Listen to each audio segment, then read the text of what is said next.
Hello, everyone. Welcome to this virtual launch of our latest title in the Brave and Brilliant series published by the University of Calgary Press. My name is Aritha van Herk, and I am the series editor. Allie McFarland's wonderful adventure, Disappearing in Reverse, will hook and horrify you. Will take you along on a picaresque ride like no other.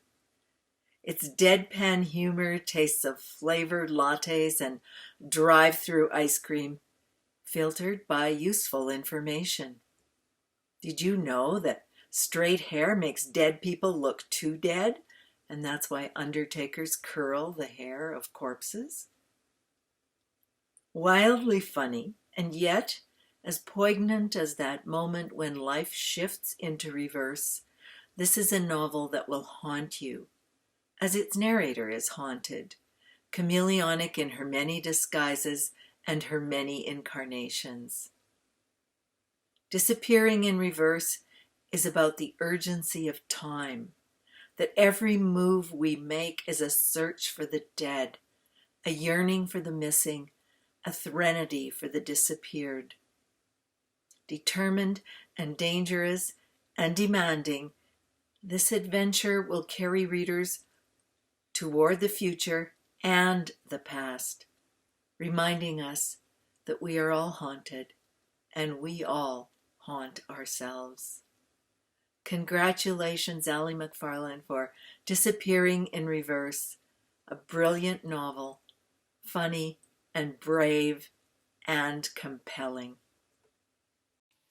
I've known Allie since meeting early in our undergrads at the University of Calgary. We became fast friends during an intense poetry seminar, and I've always held a deep admiration for Allie's writing, not only for how incredibly talented she is, but also how unwavering Allie is in her belief in herself and her words. I'm also an admirer of Allie's impressive shoe collection. I'm really thrilled to play a small part in the celebration of the release of Allie's fictional debut. I was not exaggerating when I said that Disappearing in Reverse is an instant classic in Western Canadian literature. Allie is not only a talented writer and an incredible friend, but also one of the most considerate, empathetic, and keen editors I've ever had the pleasure of working with. For this reason, for my reading, I'd like to start with a poem that was published in Auntie Lang, the literary journal that Allie runs with her partner Jordan, and then I'll read a very short excerpt from my novel, Advice for Taxidermists and Amateur Beekeepers.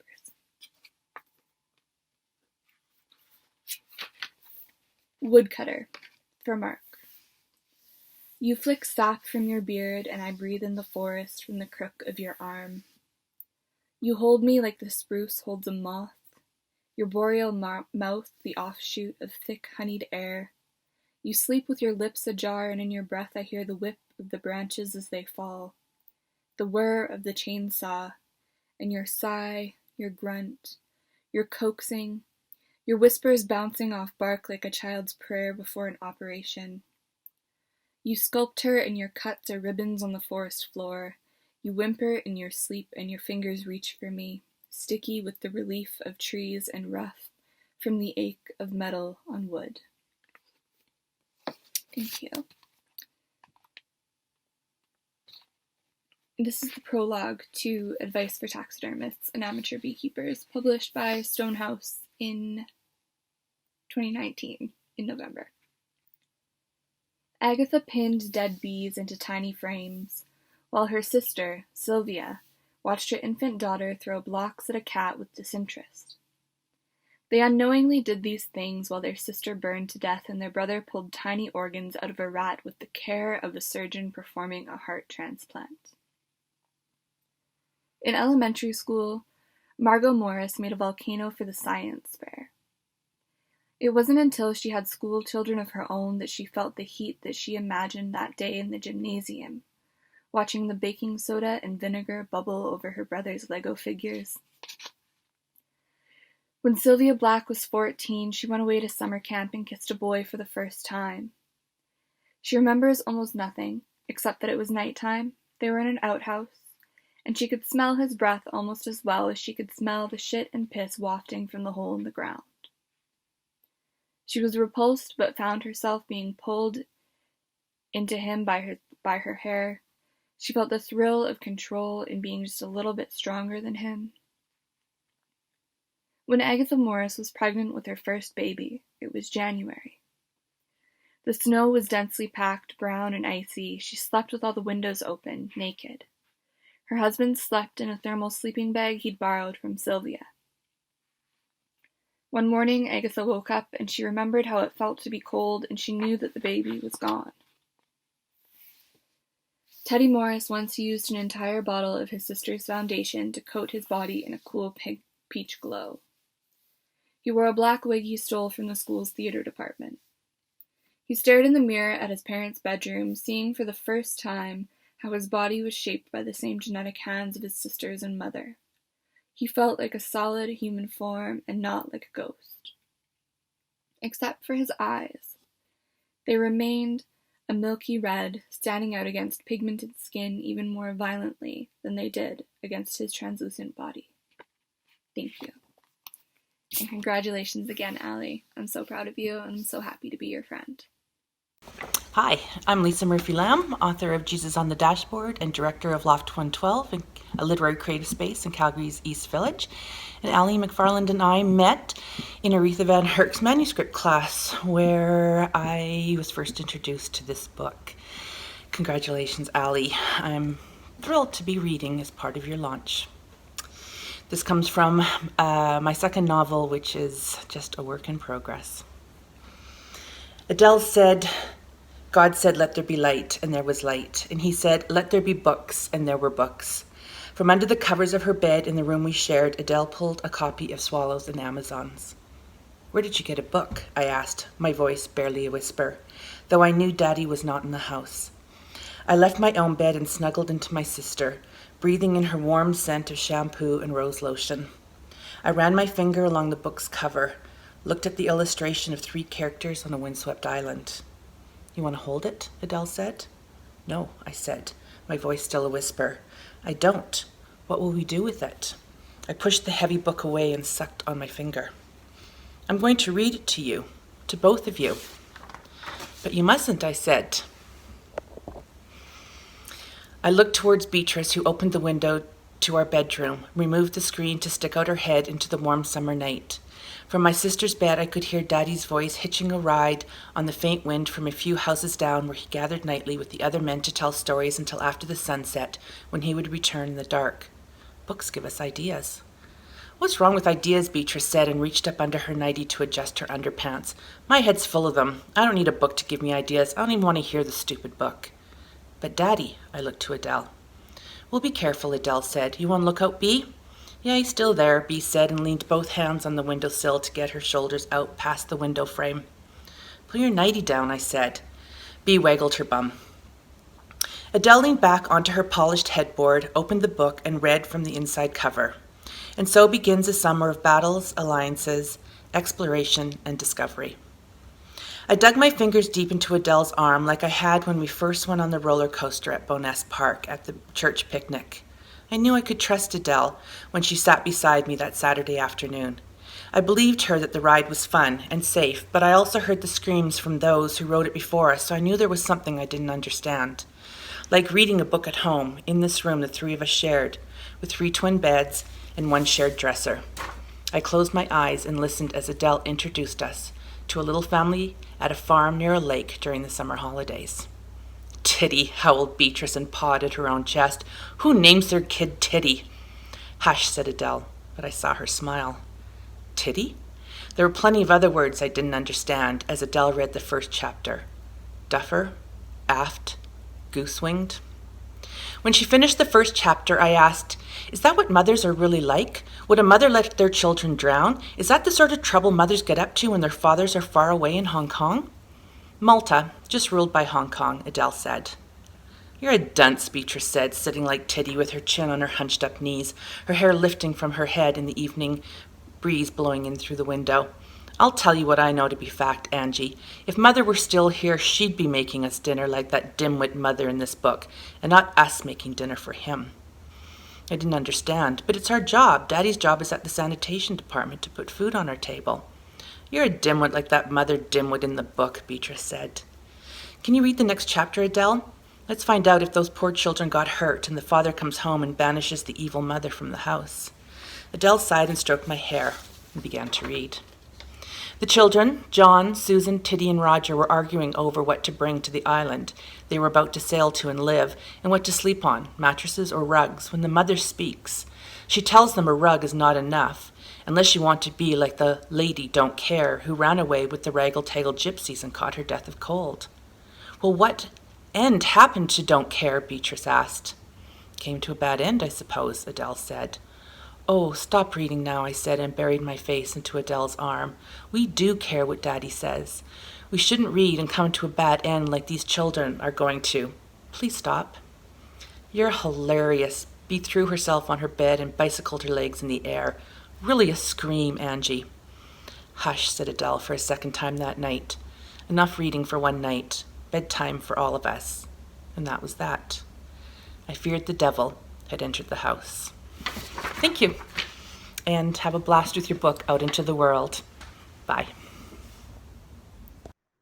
Hi, my name is Naomi Lewis. I had the honor of working with Allie McFarland as her editor on her wonderful debut novel, Disappearing in Reverse.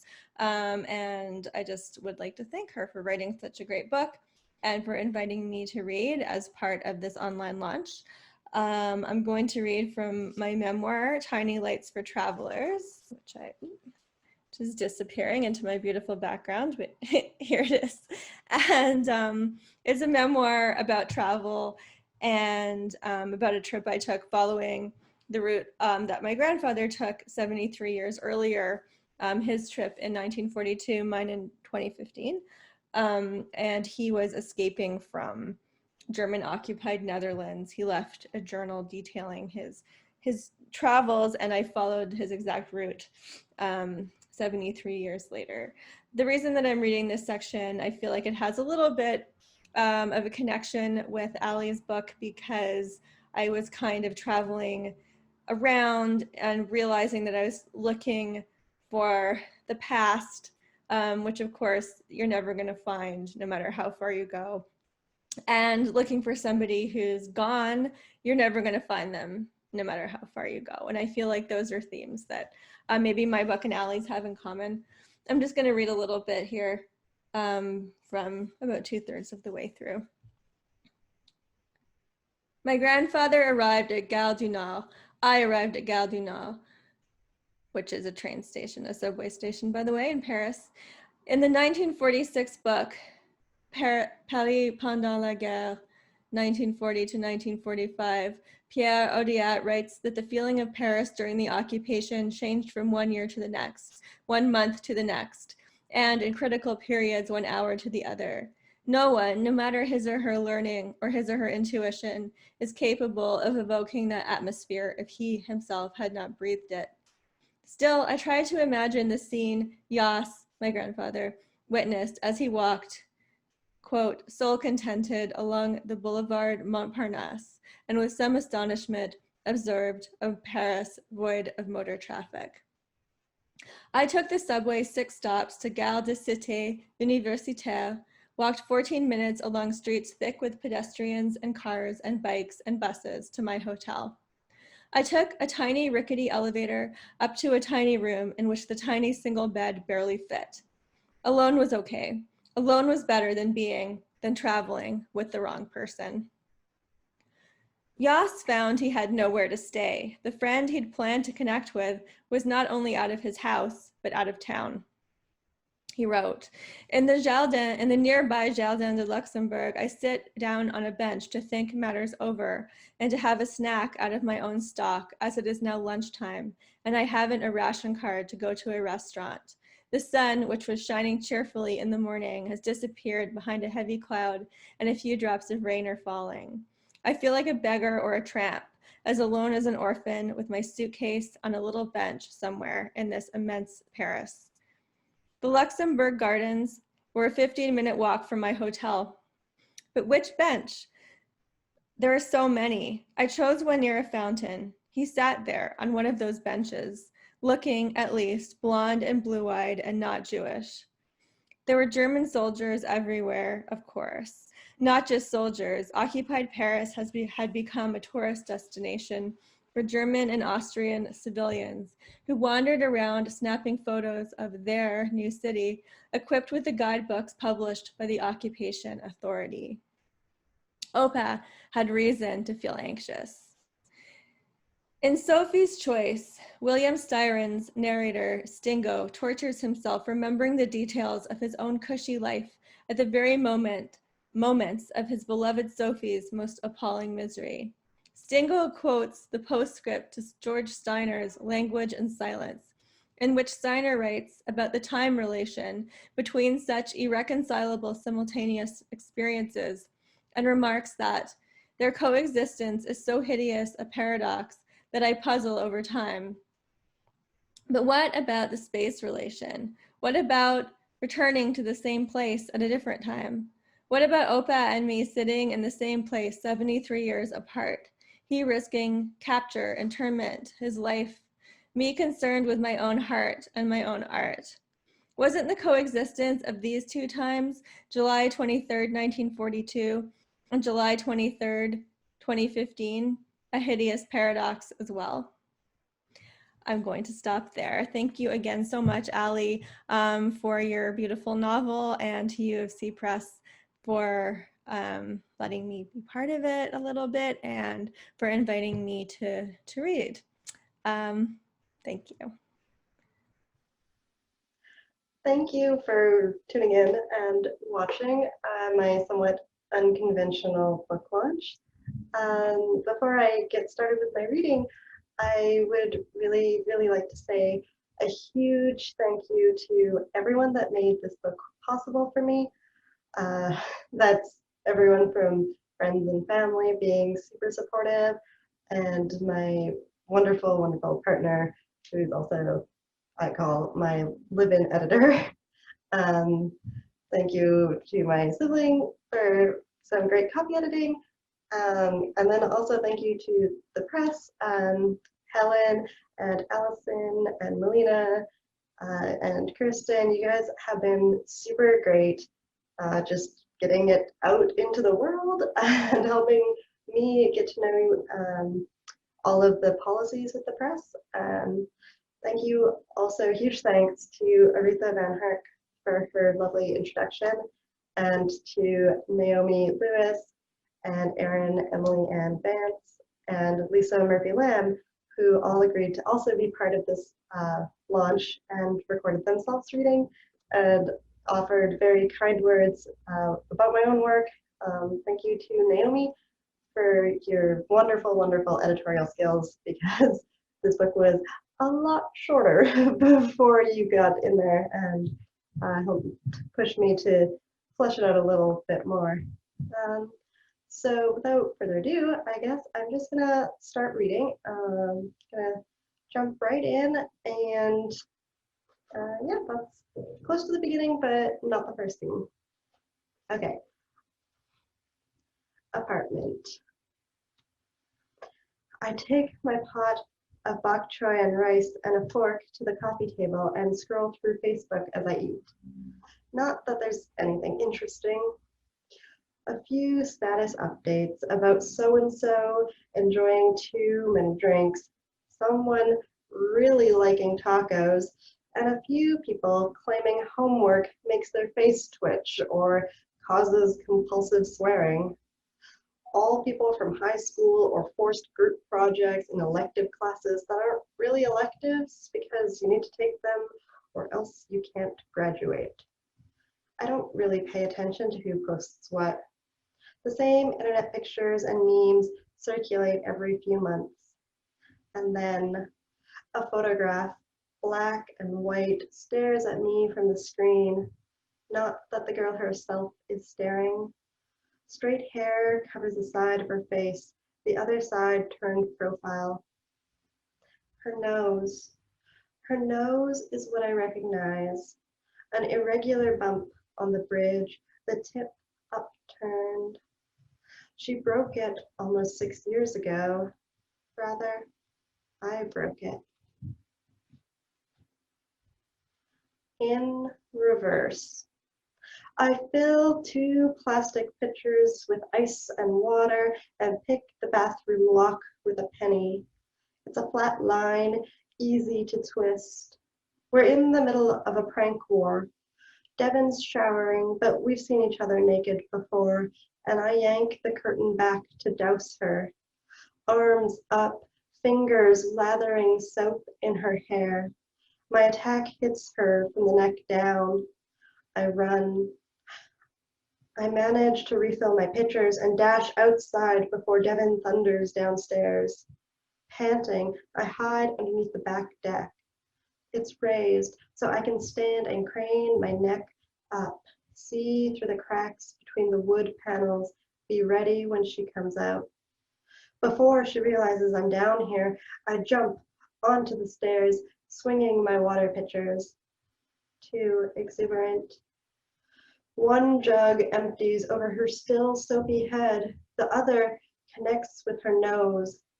Blood doesn't gush yet, but drip, drip, drips over her top lip onto her white front teeth.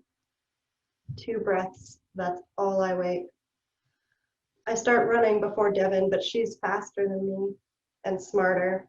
She grabs the hose and drenches me, unconcerned about her own soaked and unraveled robe. We collapse into a wet heap, laughing. That's how I remember it. Us, laughing, drenched and hugging, no need for forgiveness because neither of us was harmed. But she was hurt.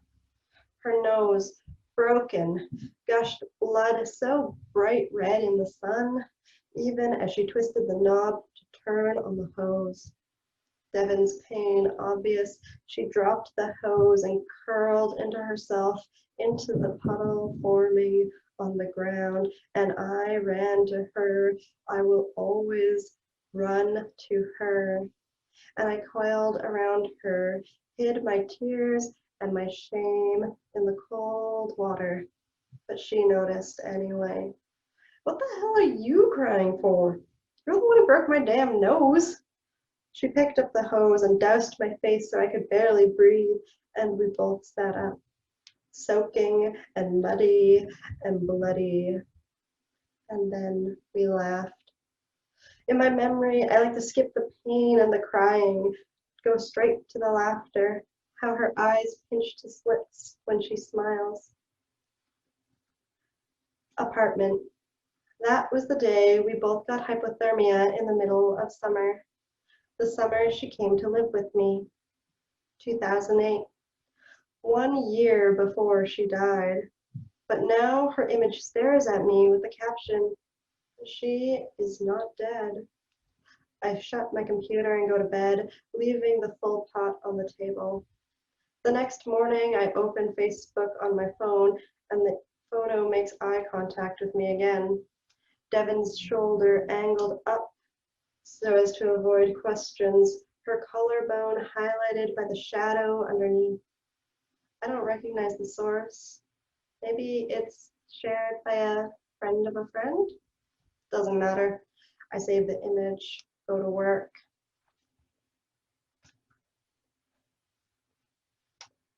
In reverse, sitting in my room, thumbtacks scattered on the floor, walls left almost empty. Every picture of Devin in my hands. The 2 of us hugging a red wrong way sign in Paris. The 2 of us bruised and paint splattered after paintball. The 2 of us making duck faces at the camera on the beach, the ocean behind us, winking. Us 2 in every picture, together, sprawled on towels at Durant's Lake with matching bikinis, our white skin sunburnt in the same place on our shoulders, flushed faces smushed side by side with bright pink lipstick. One by one, I tear the images into confetti squares. The corner of someone's eye, linked fingers, pieces of blue and orange skies. How could she leave me?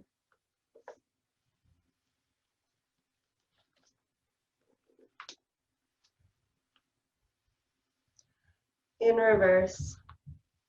You did this. My baby's dead because of you. Slams my shoulders against my dad's kitchen wall. Aunt Jocelyn's nails in my skin, her hair falling from its bun. I didn't do anything. Devin, where are you? Tell your mom it isn't my fault. Eyes smeared with makeup, puffy, red-veined, flecks of saliva fly from her teeth, hit my nose, cheeks. Streptococcus, it comes from strep throat. You're the reason my daughter got sick, the reason she died. Her hands quiver, release. Devin's mom falls, knees collapse, her fists on the hardwood floor, sobbing, howling. I'm glued to the wall, stuck. Watch Stacy enter, hold her mom. 12 years old, small for her age, smoothing her mom's hair because her sister died. It'll be okay, Mom. It'll be okay. Stacy kneels, rocks with her, hugging and murmuring, not even looking at me. We're going to be okay.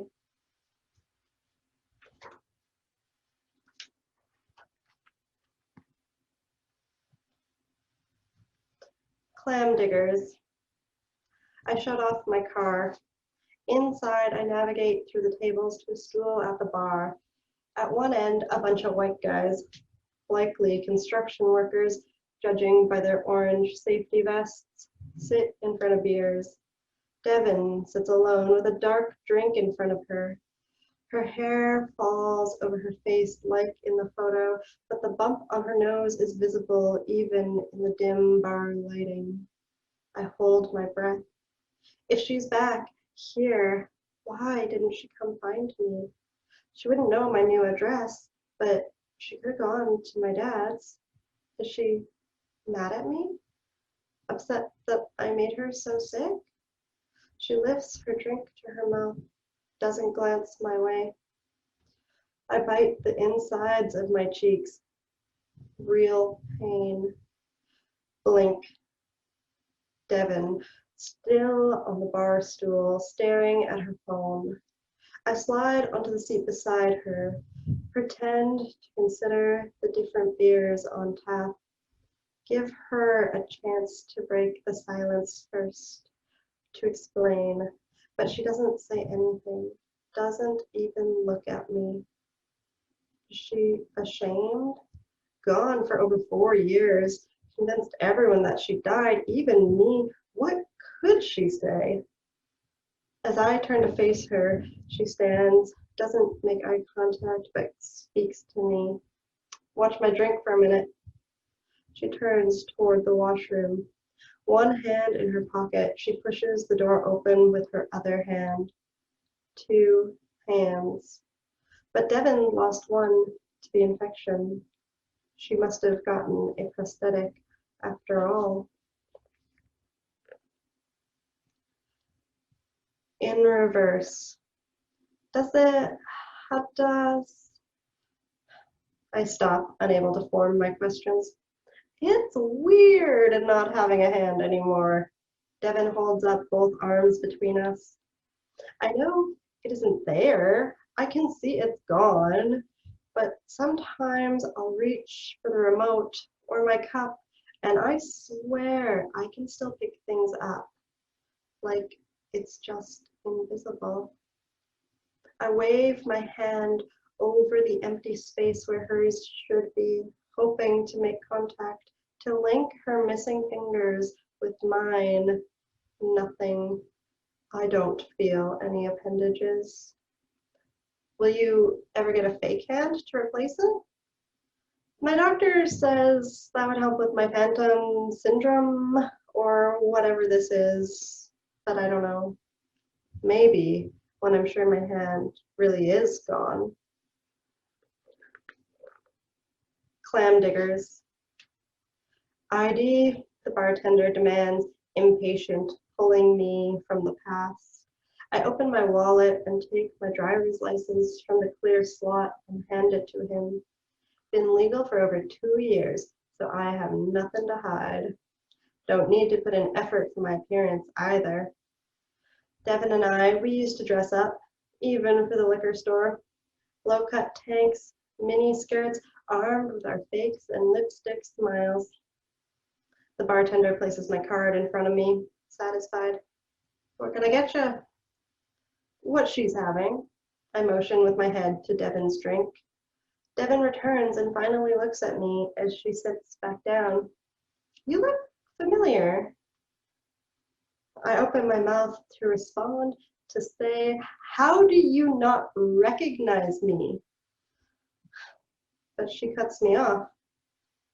You work at a funeral home. Yeah, I do. How did you? The bartender deposits a drink in front of me, and I pick it up, sip through the miniature green straw. Sickly sweet with a slight afterburn. Rum and Coke. You picked up my Nan last week. She had an aneurysm. We all told her to take it easy, think about retiring, you know. But she refused to listen, was convinced the Empress Hotel couldn't run without her overseeing the catering staff and the maids. Personally, I think they're better off without her breathing down their necks, even if they did organize a celebration of life where they all toasted to Nan's memory. I'm Rochelle, by the way. She extends a very real and not prosthetic hand at all to shake mine as her other equally real hand lifts her glass to her lips. Not Devin. Of course she isn't Devin. Devin did die. No matter how much she schemed about escaping, the infection was too severe, too quick. No chance for her to outrun it. I copy Rochelle and sip my drink. I still don't know the right words to give someone when a loved one dies. You guys did a great job getting her ready. She was always so sharp. Acerbic, really. But somehow, despite the god-awful suit, you made her look like a grandma. Soft. I nod, unwilling to help this woman berate her recently deceased grandmother. People say cruel things when someone dies unexpectedly, as if their loved one chose to leave, to abandon everyone. There's a reason I don't have many photos of Devin and why Dad keeps boxes of dead people's stuff in his basement. Some of us want to destroy what we had before, and some of us need to keep it preserved and intact where time cannot see. I drink, the rum tasting better, at least not as overly sweet. Rochelle pulls her phone out again. Don't you just hate it when your friends are late? How hard is it to send a text with an update? Sorry, be another half hour. Right. I need to leave, get out of here before her friends show up and she introduces me, the part-time mortician / body transporter. They'll ogle me, fascinated by my profession, and wonder if my poorly dyed black hair is part of the job or if I'm an emo goth girl into death metal and hard drugs and leather boots. I wiggle my toes against the soles of my flip-flops. So much for stereotypes. I'll disappoint them and then bore them. Anyway, what am I doing here? Did I really think I'd find Devin in a bar on a Thursday afternoon? No, not really. I just wanted to escape, to stop looking at that photo on my phone, to forget for a few hours. She died. Devin died. Apartment. back home and restless. I want to drive, to copy no fixed addresses, Arachne, and just leave. She didn't leave Vancouver alone, though. She had that guy, Timothy or Thomas, and they had wild sex on the drive. What do I have? One suitcase and a matching carry-on used once during our trip to Europe, which was really a trip to London, Brighton, Paris, and not the whole continent.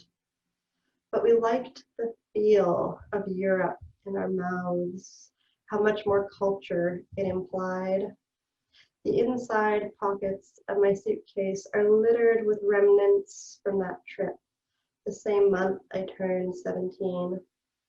It was the best birthday present, traveling with Devin, my dad paying for everything, shuttling us around cottage countrysides and vast cities.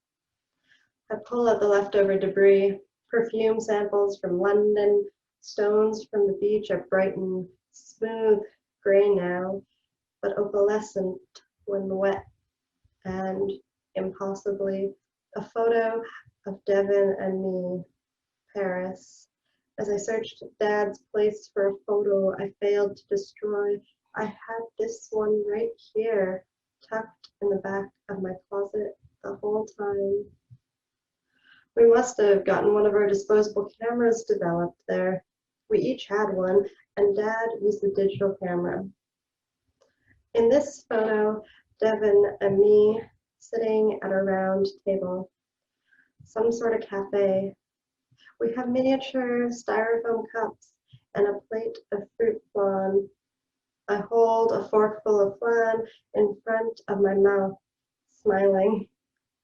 I could pretend to lose this exact moment among all the other moments we shared, but I know it was morning across the street from the Louvre while we waited for the museum to open. We stopped for breakfast at a small cafe, rectangular, long, with a narrow opening and only 3 tables. The hotel charged €12 for a bowl of cereal, but this cafe advertised breakfast for €5 in a small sign on the window. A shot of espresso and a slice of pie. We praised ourselves for our delicate sips of the strong coffee, and Pinky promised to never leave each other. I set the photo aside. Devin never told me she was dying. In the hospital, she kept repeating that she would get out one way or another and find me so we could run away together. Could she have escaped?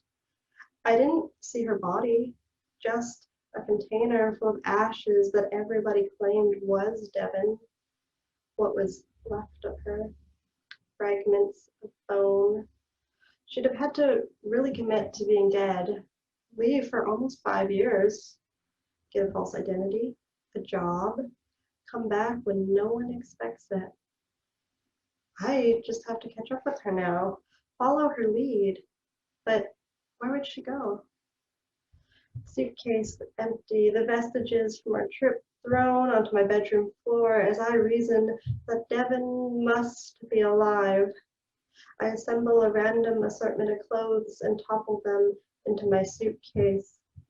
Repack the stones, leave the expired perfume. Our picture rests beside my fingertips. I'm on the left, cheeks bulging from flan and smiling. Devin has her cup in both hands, covering her chin. Her thick hair frames the styrofoam cup. I don't know why the cafe didn't serve us real mugs. Maybe they worried we'd break them or steal them, or maybe they had just run out of ceramic mugs and figured a couple of teenagers wouldn't care. The vessels didn't bother us as much as the coffee itself, but by that day, near the end of our trip, we'd gotten used to ordering "Du café, s'il vous plaît," and receiving 2 servings of espresso. Funny how I drank espresso 5 years ago, and now I can barely stomach a vanilla latte, much less regular coffee. Of course, Devin would tell me that my dislike of coffee is actually a dislike of bad coffee, and that North Americans don't know how to brew it properly. She spoke like that, as if she didn't belong here, as if she had just returned from a solo, soul-searching trip and would let me in on all the secrets she discovered, as if I were worthy. Not that she went anywhere except for that one trip with me and my dad. Still, I would listen, rapt, would nod and tell myself, yeah, you have taste, and this coffee is garbage. Eventually, I became suspicious when I couldn't find any coffee I enjoyed. Maybe I never liked the espresso. Maybe I convinced myself I did to impress Devin, to show her I was cool and smart and sophisticated, mature. I leave the photo on my bed and bring my bags to my car, toss it on the back seat. Back in the house, I take another walk around. I could have packed up the rest of my stuff, left it at Dad's, but why bother? A plant, laptop, TV, textbooks, just stuff. Now I don't need to bother cleaning out that pot. Could have called Kramer to tell him I quit, but he'll figure it out. I keep clicking my phone open to stare at that photo of her. Devin, my Devin. Time to go. Time to find her. No one else believes she's waiting, hoping to be found. Devin came from Calgary, and so maybe she went back there, not for stability or a suburban house or even her family, but for the cracks and crevices, anonymity between familiarity, the places Devin could have seeped into. I pick up my flan espresso photo and my copy of No Fixed Address and carry them to my car. I fasten my 2 pictures from Europe to my car visor with a bulldog clip next to the mirror. I don't look anything like her. My eyes are too big, round, my face round too. Devin was always lines, her own lines of flight, her nose straight until I broke it. Thank you everyone so much for listening. If you stuck around to the end, I hope you enjoyed that.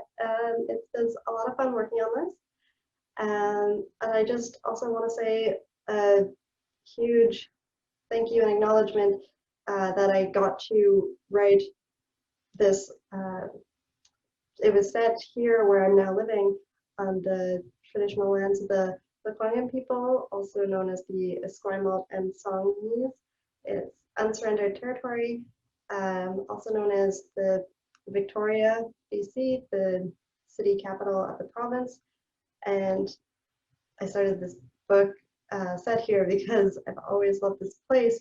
And so it's such a great honor to get to put this book out into the world and do all the final edits when I'm actually out here living here. So that was just so great and amazing. And I just want to say thank you. I'm just so grateful that I got this opportunity to work on this story and that it is now out in the world so that I can share it with other people. Thank you all and have a good night.